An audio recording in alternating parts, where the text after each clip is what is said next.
You ever look at a business and wonder why some just seem to hit a ceiling while others just explode? Well, a huge piece of that puzzle comes down to one critical question.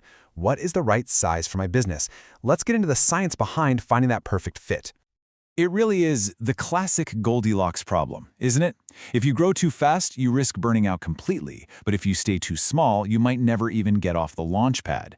It's this delicate balance. So, the real question is, how do you find the size that's just right for long-term success?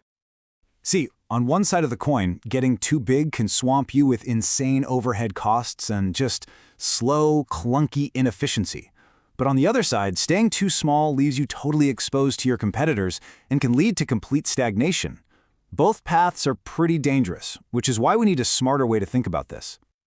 And luckily, there is a framework for this. It's called the optimum unit. This is the core idea we're going to break down today. It's that theoretical sweet spot that every single business should be aiming for. So what is it exactly?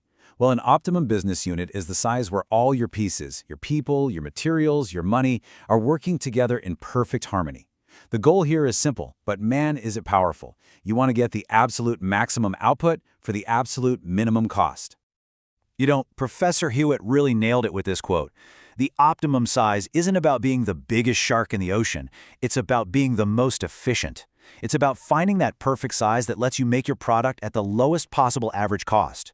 That gives you a serious edge in the market. All right, so how do we actually find this sweet spot? Well, we have to look at two different sets of factors. First up is what I like to call the inner game. These are all the things that are, for the most part, inside your control as the entrepreneur. And these internal factors, they're all linked, you know? It all starts with your own personal ability, which then directly influences the kind of money you can raise. And that capital, in turn, shapes the type of product you can build and your entire strategy for growth, which might even mean joining forces with other businesses down the road. Let's start with the person in the mirror. You. Your personal skill, your experience in the industry, and frankly, your guts to take smart risks. All of that sets the ceiling for how big your business can get.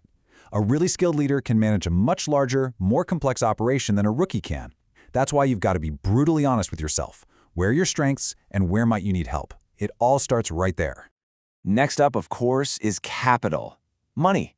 As you can see here, how you're funded basically dictates your size from the get-go. If you're a sole proprietor or in a partnership, you're usually working with less capital, so you naturally operate on a smaller scale.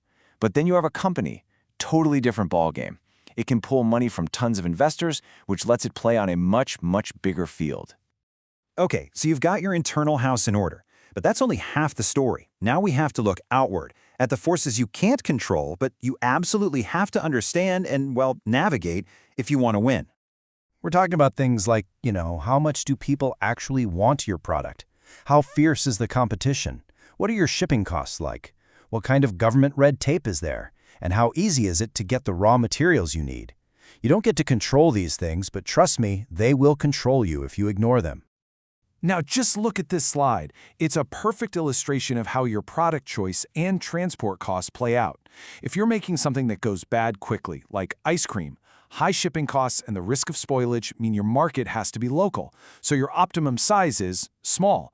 But if you're a cotton mill making something that lasts forever, you can ship it anywhere. Your market is huge, and a much larger size is the way to go. And what about competition? Oh, this one is huge. In a really crowded, cutthroat market, being bigger can be a massive advantage. So why is that? Because a larger company can afford to lose money at the start just to grab market share. A smaller business, it might get priced out and have to shut down before it even gets a real chance. This old-school cassette tape example just nails it. Think about it. If you're making tapes in a regional language, say Punjabi, your market is pretty local, right? So a small operation makes sense. But if you switch to Hindi, suddenly your market is national, and your business has to scale up. And then if you start producing in English, you've got a global audience, which demands a large-scale operation. The size of your market really dictates the size of your business. So here's the big takeaway from all this. Finding your optimum size isn't about picking one set of factors over the other. It's about creating a living, breathing balance between the inner game you control and the outer world you have to play in. And this right here is probably the most important thing to remember. The optimum size for your business isn't some fixed number you figure out on day one and just stick with. No way. It's a moving target. It's a constant process of tweaking and adjusting, aligning what you can do internally with the realities of the world outside. So I'm going to leave you with a question to chew on. As you think about your own venture, your own big idea, what's its optimum size? Really sit with that, because finding the answer to that question is the difference between a business that just gets by and one that truly, truly thrives.